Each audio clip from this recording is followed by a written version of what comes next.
பாசத்திற்குரிய இப்போதான் கொஞ்ச நாள் அரசியலுக்குள்ள நுழைந்து கடினமாக உழைச்சி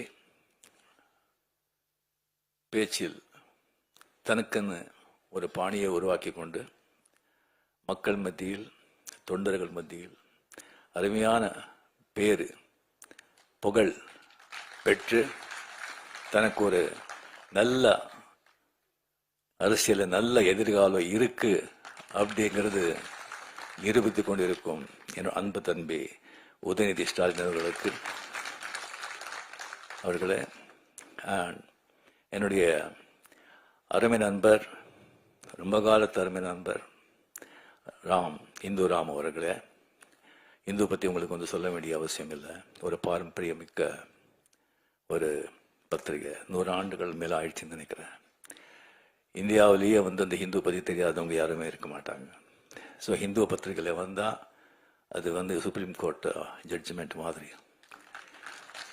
அதில் அவ்வளோதான், வேறு விஷயமே இருக்காது. அந்த ஒரு விஷயத்தை சொல்லும்போது அவர் எவ்வளோ ஆராய்ச்சி செய்து அது போடுறாங்க அப்படின்னு சொன்னால் அது எவ்வளவோ அதை பற்றி நம்ம பேச முடியும்.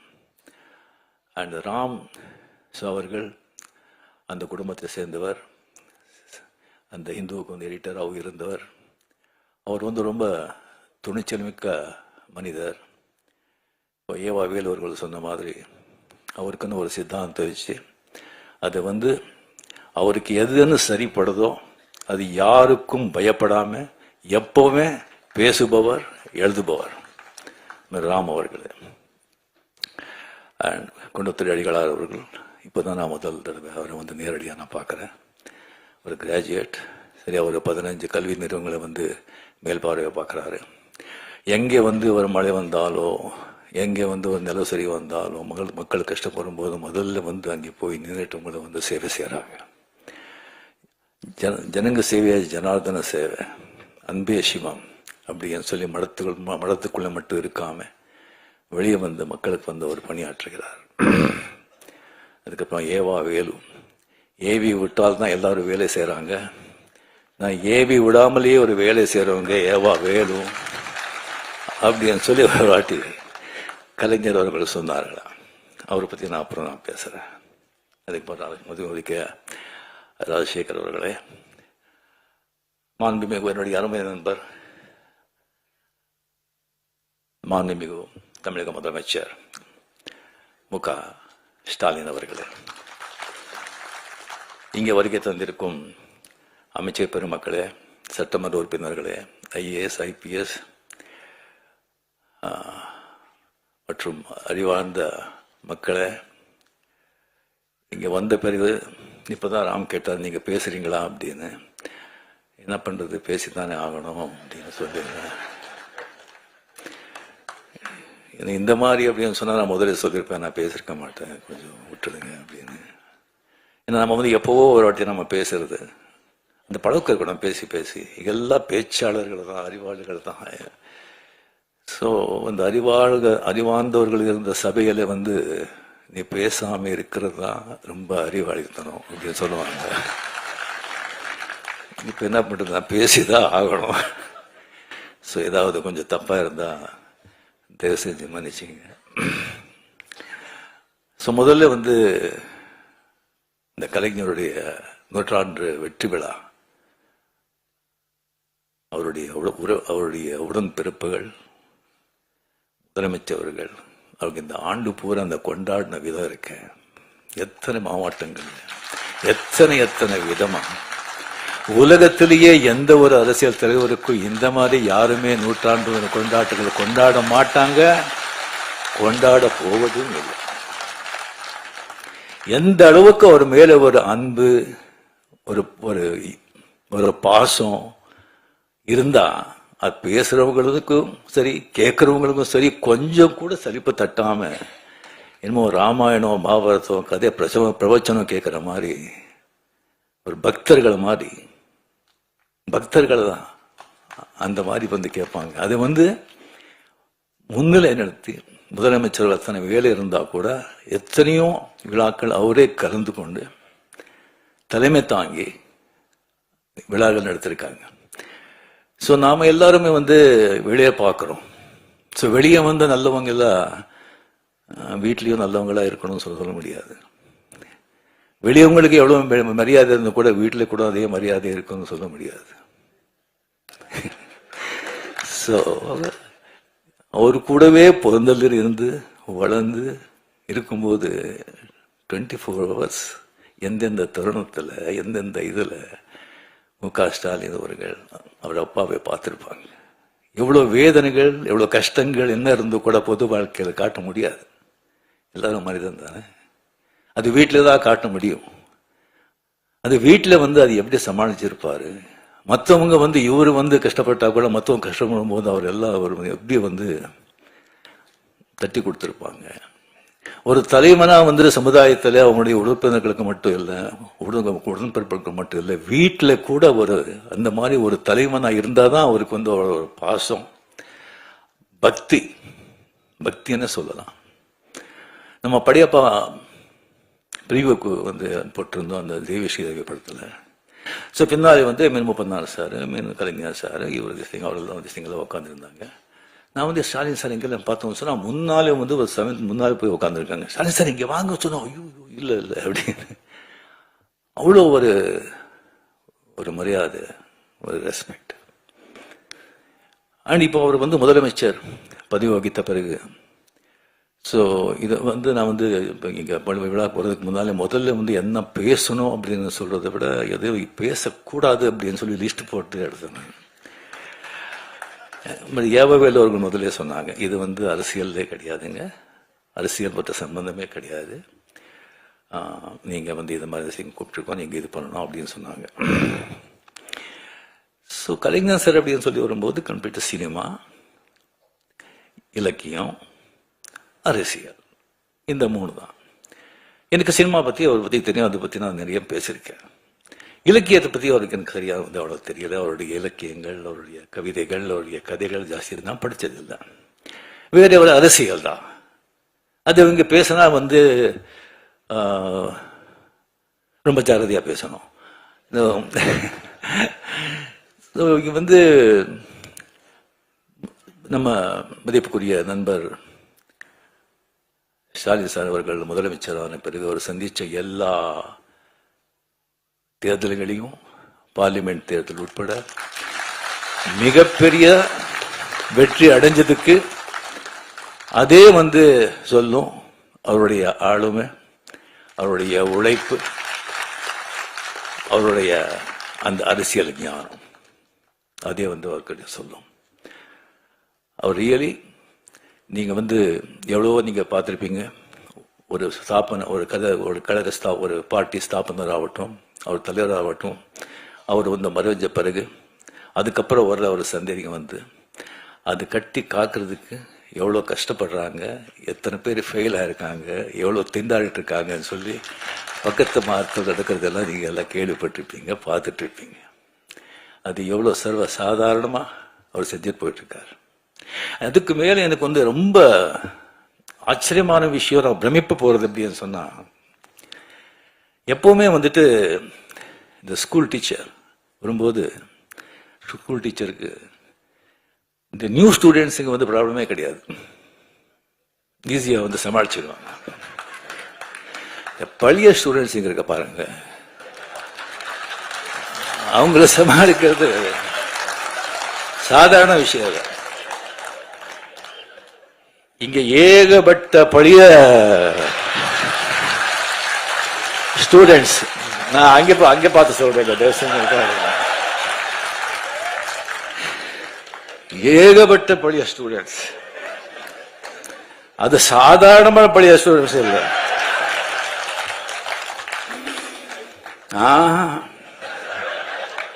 அசாத்தியமானவங்க. எல்லாருமே வந்து ஃபெயில் ஆயிட்டாங்க. இல்லை, ஒரு ரேங்க் வாங்கிட்டு அந்த கிளாஸை விட்டு போக மாட்டோம்னு உட்காந்துருக்காங்க.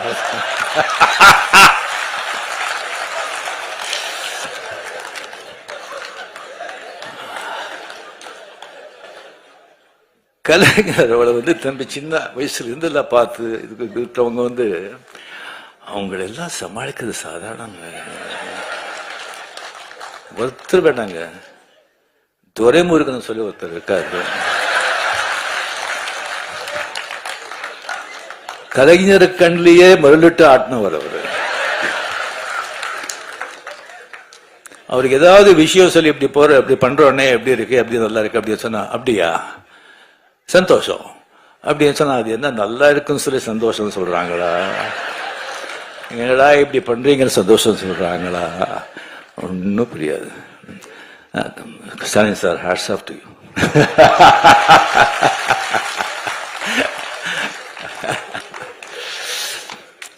ஸோ இந்த புத்தகத்தை, இந்த அருமையான ஒரு புத்தகத்தை அவர் வெளியிடுறது மிக மிக சந்தோஷம். அது அவர் கையால் இந்த அருமையான புத்தகத்தை நான் வாங்குறதுல நான் பெருமைப்படுறேன்.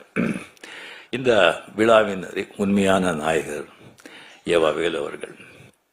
எனக்கு அவ்வளோ ஜாஸ்தி அவரை பற்றி தெரியாதுங்க.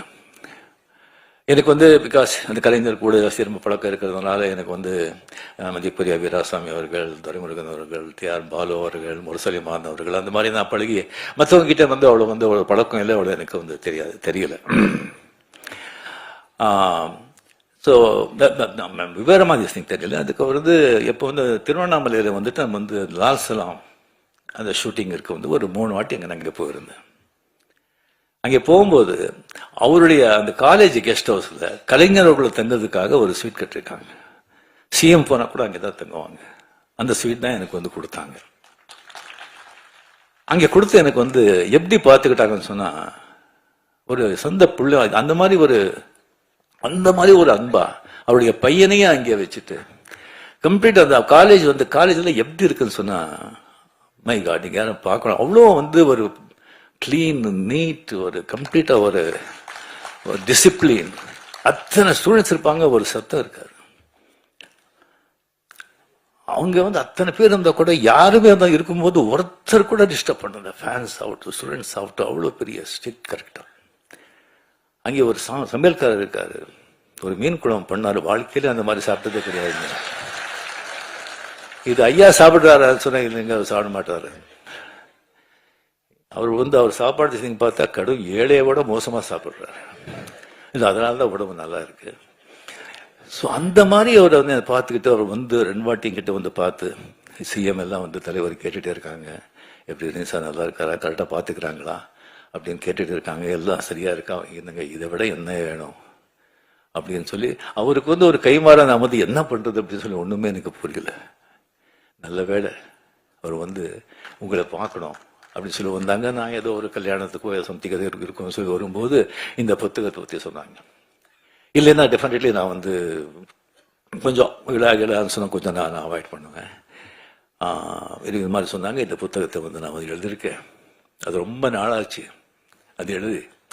நான் கலைஞர்கிட்ட கேட்டேன், இந்த மாதிரி ஒரு புத்தகம் எழுதியிருக்கேன்னு சொல்லி. யாரு கேட்டு யாரும் எழுதுகிற புக்கும் உனக்கு தான் வேறு வேலையே கிடையாதா அப்படின்னு சொன்னாங்க. இல்லை, எழுதிட்ட, நான் ஒரு 3 தலைப்பு இருக்கு, அந்த தலைப்பு நீங்க தான் செலக்ட் பண்ணி கொடுக்கணும் அப்படின்னு. அது கலைஞர் ஒரு அன்னை, அந்த கலைஞர் செலக்ட் பண்ண தலைப்பு கரெக்ட் தானே? ஸோ அருமையான ஒரு தலைப்பு. இப்போ எல்லாரும் அந்த மார்க்ஸா கார்கே எழுத்தின அந்த தாய் மதர் அந்த புத்தகத்தை பற்றி எழுதுனாங்க. அது ஒரு காவியம். அந்த மாதிரி ஒரு புத்தகத்தை யாரும் படிக்கிறவங்க படித்தா வாழ்க்கையில மிகப்பெரிய நீங்கள் மிஸ் பண்ணுறீங்க. தயவு செஞ்சு அந்த புத்தகத்தை படிங்க. ஒரு ஆடளித்த வர்க்கத்துக்கும் ஒரு தொழில் வர்க்கத்துக்கும் நடக்கிற போராட்டம், புரட்சி. அந்த பாவேல் அப்படிங்கிற அந்த பையனை அந்த தாய் எப்படியெல்லாம் காப்பாற்றுறா, எப்படியெல்லாம் அவனுடைய புரட்சி போராட்டத்துக்கு உதவி செய்கிறா, எவ்வளோ சோதனைகளை சந்திக்கிறா அப்படிங்கிறத நீங்கள் படித்தா அந்த மாதிரி ஒரு காவியம். ஸோ அதில் தான் கலைஞர் சொல்லியிருக்காரு. அந்த புத்தகத்தை 3 வாட்டி படிக்கும்போது என்னுடைய தாயை நினைச்சு நான் கண்ணீர் விட்டேன் அப்படின்னு. ஸோ அவர் கூட படிப்பு சரியாக போகாமல் போராட்டங்கள், சமூக நீதி, சமூகம் அப்படின்னு சொல்லிட்டு 13-14 வருஷத்துல இருக்கும்போது அவர் தாய் அவருக்கு எவ்வளோ உதவியா இருந்தாரு அப்படிங்கிறது அவர் அதில் அவர் சொல்லியிருக்காரு. ஸோ இது இவா வேலு அவர்கள் கம்ப்ளீட்லி அதை முதல்ல நம்ம நினைவு மட்டத்துக்கு வந்து ஸ்டாலின் சார் தான் என்னை கூட்டிகிட்டு போகிறாங்க. அந்த உள்ள நான் போனது கிடையாது. தான் இன்றைக்கி ஃபுல் மூண்டே வேறு. எப்படி கற்றுக்காங்கன்னு சொன்னால் அது ஏவாவேலு அவருடைய அவர் பார்வையில் வச்சு தான் அது கற்றுக்காங்க சொன்னாங்க. சும்மா தாஜ்மஹால் மாதிரி.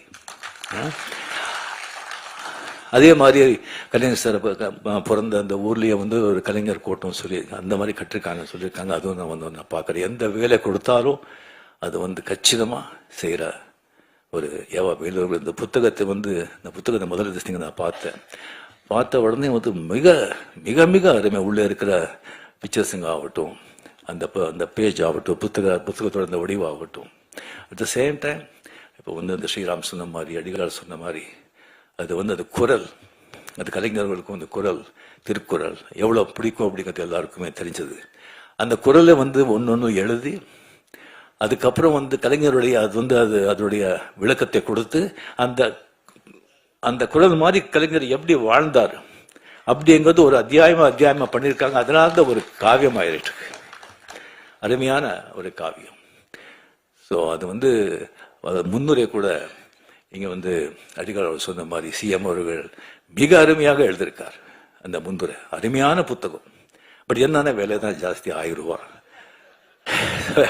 பட் அந்த குவாலிட்டிக்கு வந்து டிஃப்ரெண்டாக அது தேவை. பட் எல்லாரும் அது படிக்கணும். நெக்ஸ்ட் பண்ணுறது எல்லாம் கொஞ்சம் கம்மி விலை பண்ணால் எல்லாரும் நிச்சயமாக அது வந்து படிக்கணும்னு சொல்லிட்டு நான் இது பண்ணிக்கிறேன். ஸோ இந்த காவிய நாயகன் என்னுடைய அருமை நண்பர் அமரர். கலைஞர்களை பற்றி நான் என்னத்தனை பேசுறது, அவர் பண்ண படங்களை பற்றி நான் வந்து பேசிட்டேன். அதுக்கப்புறம் வந்து அவருடைய நான் சொல்லி இலக்கியத்தை பற்றி அவ்வளோ ஜாஸ்தி எனக்கு தெரியாது. அண்ட் அரசியல் வாழ்க்கையை பற்றி எல்லாருக்குமே உங்களுக்கு தெரியும். அவர் அரசியல் வாழ்க்கை இப்போ வந்து ராஜ்நாத் சிங்கை வந்து அவரை பற்றி 1/2 hour அவர் பேசியிருக்காங்கன்னு சொன்னால் அதை ராஜ்நாத் சிங் மட்டும் பேசிருக்க மாட்டாங்க, மேலேருந்து ஒரு உத்தரவு வந்திருக்கும். ஸோ அவர் வந்து எல்லாராலையும் வந்து அந்த மாதிரி ஒரு பாராட்டி மகிழ்ற ஒரு மனிதர். அபூர்வங்க, ரொம்ப அபூர்வம். எல்லாரும் நம்ம பிறக்கிறோம், அதில் 90% 95% வந்து பிறந்து இந்த குலம், இந்த ஜாதி, இந்த மதம், இந்த பேர், பொண்டாட்டி, பிள்ளை, ஒரு 10-25 உறவினர்கள், ஒரு ஆஃபீஸில் வேலை செஞ்ச ஒரு 10-20 பேர், மொத்தமே ஒரு 50 பேர். அதுக்குள்ளே வாழ்க்கை முடிச்சிடும். அந்த 50 பேரை வந்து சந்தோஷப்படுத்தி 50 பேர் முன்னாலே நல்லா வாழணும், சந்தோஷமாக வாழணும் அப்படின்னு சொல்லி அதே போராடி செத்து போகிறோம். பட் சில பேர் தான் சமூகத்துக்கு, ஒரு இனத்துக்கு, சமூக நன்மைக்காக போராடணும், பாடுபடணும் அப்படிங்கிறது ஒரு சில பேர் தான். அது கலைஞர் அதில் ரொம்ப முக்கியமானவர், ரொம்ப முக்கியமானவர். அவர் சந்தித்த சோதனைகள், விமர்சனங்கள் வேற யாராவது இருந்தால் காணாமல் போயிருப்பாங்க. விமர்சனங்கள் வேணும், தேவை. அது ஒரு மழை மாதிரி இருக்கணும், புயல் மாதிரி இருக்கக்கூடாது. புயல் மாதிரி இருந்தால் சரியான மரங்களே சாஞ்சு போயிடும். ஆனால் இது ஆலமரம், வேறு ரொம்ப ஸ்ட்ராங். அவருடைய உடன்பிறப்புகள், அந்த வேறு ரொம்ப ஆழம், ரொம்ப ஸ்ட்ராங். அந்த மரம் அந்த மாதிரி ஒரு ஊக்குவிச்ச மரம், அது யாராலையும் அசைக்க முடியாது. இல்லைன்னா 12-13 வருஷம் ஆட்சியில் இருந்தால் கூட ஒரு கட்சியை காப்பாற்ற முடியுமா? 5 வருஷம் இல்லைன்னு சொன்னாலே திண்டாடுறாங்க.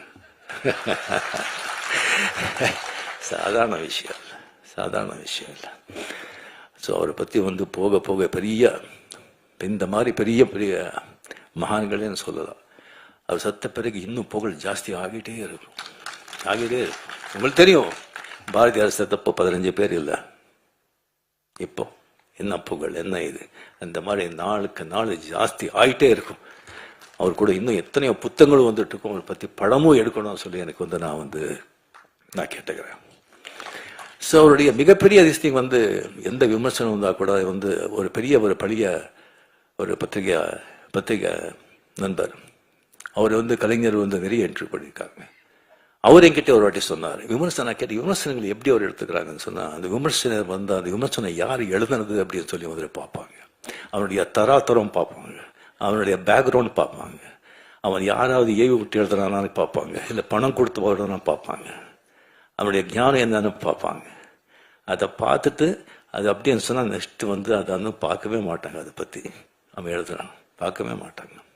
நல்ல அறிவார்ந்து கரெக்டாக திஸ் திங் கிரிட்டிசைஸ் பண்ணி கரெக்டாக வந்து திங்க் பண்ணால் அதை வந்து தவறாமல் அதை வந்து படிப்பாங்க. படிச்சுட்டு ஏதாவது தப்பு இருந்தால் அவர்கிட்ட வந்து கேட்பாங்க, நான் இதனால தான் இது பண்ணேன், இதனால தான் இது செஞ்சேன் அப்படின்னு சொல்லி அவர் கேட்பாங்க. அது ஒரு மிகப்பெரிய ஒரு குணம். இப்போ வந்து விமர்சனம் செய்கிறாங்க, விமர்சனம் செய்யணும், செய்யுங்க. பட் மனசை யாரையும் நோகடிக்காதீங்க. ஸோ இதுக்கப்புறம் வந்து அவர் வந்து ப்ரெஸ்ஸை வந்து சந்திக்கிறது. இப்போ யார் ப்ரெஸ்ஸை சந்திக்கிறாங்க? யாரும் சந்திக்க மாட்டாங்க. அவ்வளோ கஷ்டம், அவ்வளோ ஈஸி இல்லை. பட் ப்ரெஸ்ஸை வந்து பார்த்தா சந்திக்கிறதுக்கு வந்து கலைஞர்களுக்கு வந்து ஒரு யானை கரும்பு மாதிரி ப்ரெஸ்ஸுக்கு பார்த்தாலே போதும், அவர் தெரியாமலே ஒரு சிரிப்பு வர ஒரு கை தான். ஈவன் அந்த பத்திரிகையாளர்கள் கூட அது எதிர்கட்சி வந்து அவரோட ஆளு இருக்கலாம், அவனுக்கு கூட எல்லாம் பதில் கேட்கும்போது அவ்வளோ சந்தோஷமா அதை வந்து அவ்வளோ வந்து ஸ்பான்டேனியஸா, அவ்வளோ ஞானமா, அவ்வளோ வந்து தெளிவா, நக்கலா, எங்க எந்த சொல்லணும் சொல்லிட்டு அப்படி சும்மா சொல்லிட்டு அப்படி போயிட்டே இருப்பாங்க. அதெல்லாம் வந்து யாருக்கும் அது சாதாரணமாக ஒரு விஷயம் இல்லை. அண்ட் பேச்சாளர், எத்தனையோ பேச்சாளர் இருக்காங்க, ஒவ்வொருத்தருக்கும் ஒரு பாணி இருக்கும். சில பேச்சு எல்லாம் பொதுவாக வந்து இங்கே பேச்சாளர் நல்ல பேச்சாளர் அப்படிங்கிறது சொன்னால் அங்கங்கே கேப் கொடுப்பாங்க, சில இடத்துல அழுத்துவாங்க, சில இடத்துல ரோஷமாக பேசுவாங்க, சில இடத்துல சுகமாக பேசுவாங்க, சில இடத்துல கர்ஜிப்பாங்க. ஆனால் கலைஞருடைய பேச்சு பார்த்தீங்கன்னா சும்மா வீணை மாதிரி ஒரே சுரத்தில் இருக்கும், ஒரே சுரத்தில் இருக்கும். அங்கே கேட்குறவங்க கிட்ட இருந்துல துள்ளல், சிரிப்பு, கோபம், சோகம் அப்படி வரும். அது பேச்சுடைய அவருடைய திறமை.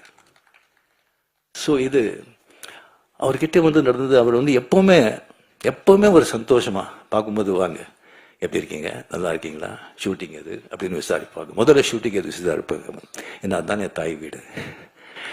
ஸோ விசாரிப்பாங்க. சந்தோஷம் எப்பவுமே. 2 தடவை அவர் வந்து சோர்ந்து போய் ரொம்ப சோகமா வாங்க அப்படின்னு சொன்னது. ஒன்று, முரசொலி மாறன் அவர்கள் அப்போலோ ஹாஸ்பிட்டலில் அட்மிட்டாக இருக்கும்போது அங்கே வந்து அந்த ரூமில் வந்து உட்காருக்கும்போது ரொம்ப சோகமாக இருந்தார். 2வது தடவை வந்து செக்ரட்டரியேட்டில் வீரப்பன் ராஜ்குமாரை எடுத்துகிட்டு போகும்போது அப்போ வந்து வாங்க, ரொம்ப சோகமாக இருந்தார். இப்படி பண்ணிட்டாங்க, என்ன பண்ணுறது அப்படின்னு சொல்லி அந்த 2 டயத்தில் தான் அவர் தான் பார்த்தது. மிச்ச டயத்தில் வந்து அவர் சிஎம்மாக இருந்தாலும் ஒன்று தான், சிஎம் இல்லைன்னாலும் ஒன்று தான். அவர் சிஎம் எப்படி திருடணும் சொன்னால் வீட்டுக்கு முன்னாலே வந்து நிறைய போலீஸு பாதுகாப்பு இருக்கும். ஆஹா இப்போ சிஎம் இல்லைன்னா எந்த வித்தியாசமும் தெரியாது. சிவாஜி படம் நீங்கள் எல்லாம் பார்த்துருப்பீங்க. மொத்தம் வந்து அரசியல்வாதிகளை சாடி, அரசியல்வாதிகளை விமர்சனம் பண்ணி, அரசாங்கத்தை விமர்சனம் பண்ணி, லஞ்சத்தை பற்றி சொல்லி அது எடுத்த படம். அது அந்த கதை தெரிஞ்சிருந்தும் சிஎம் அவர்கள் வந்து அந்த படத்தை பார்த்தாங்க. படத்தை பார்த்த பிறகு வைரமுத்து சார், வைரமுத்து அவர் கூட படத்தை பார்த்தாரு. பார்த்த பிறகு வைரமுத்து அவர்கள் சொன்னாங்க, சார் உங்களுக்கு ரொம்ப தைரியம், இந்த மாதிரி படம் எடுத்து சிஎம் பக்கத்துலேயே உட்காந்து பார்க்குறீங்களே அப்படின்னு. படத்தை பார்த்து சிஎம் கலைஞர் அவர்கள் சொன்னாங்க, அப்படியே பார்த்து நமக்கும் இதெல்லாம் ஒழிக்கணும், நல்லது பண்ணணும்னு ஆசை அப்படின்னு சொல்லி பெரும் மூச்சுட்டார். அந்த மூச்சில் பல 1000 விஷயங்கள் இருந்தது. அதுக்கப்புறம் வைரமுத்தவர்கள் சொன்னேன், நான் பார்த்தது முக்கியம் இல்லைங்க, இந்த மாதிரி படத்துக்கு வந்து வெற்றி விழாவுக்குன்னு நான் கலந்துக்கிறேன்னு சொல்லியிருக்காங்க. அது தைரியம், அது தைரியம். அங்கே வந்து வெற்றி விழாவில் கலந்து கொண்டு எல்லாரையும் புகழ்ந்து எல்லாருக்கும் கேடியை கொடுத்து அவ்வளோ சந்தோஷப்பட்டாங்க. அவர் வந்து எனக்கு உடம்பு சரியில்லை, அப்போ ஹாஸ்பிட்டலில் திஸ்திங்க இருந்தேன். எந்திரிச்ச உடனே கொஞ்சம் மூச்சு திறன் ஹாஸ்பிட்டலில் இருக்கும்போது மார்னிங் நான் பார்க்குறேன், மஞ்சள் எழுதி போட்டு அந்த வண்டியில் வந்து அப்படியே நிற்கிறாங்க முன்னால். எனக்கு ஒன்றும் தெரியல. கொஞ்சம் அப்படியே கிட்ட வந்தாங்க. கிட்ட வந்து என் கை பிடிச்சிட்டு கண்ணில் தண்ணி வெளியே வருதுங்க. நான் என்ன பண்ணேன், அவங்களுக்கு எவ்வளோ ஒரு அன்பு பாசம். கொஞ்ச நாள் பழங்கினவர்களுக்கு எது சொன்னால் நீங்கள்லாம் கூடவே இருக்கும் போதெல்லாம் அவங்களுக்கு எப்படி இருக்கணும், உயிரே கொடுத்துடலாம் இல்லை. அவளை கண்ணில் தண்ணி வச்சுட்டு கையில் அப்படியே தடவுனாரு. அந்த கை இந்த பூவை விட அவ்வளோ சாஃப்டாக இருக்குங்க, அவ்வளோ சாஃப்ட். என் வாழ்க்கையிலேயே அவர்கிட்ட அந்த கண்ணீர், அந்த ஸ்பர்ஷம் என்னால் மறக்கவே முடியாது. இந்த மாதிரி ஒரு பெரிய ஒரு மகான் அவரை பற்றி பேசிட்டே போகணும்.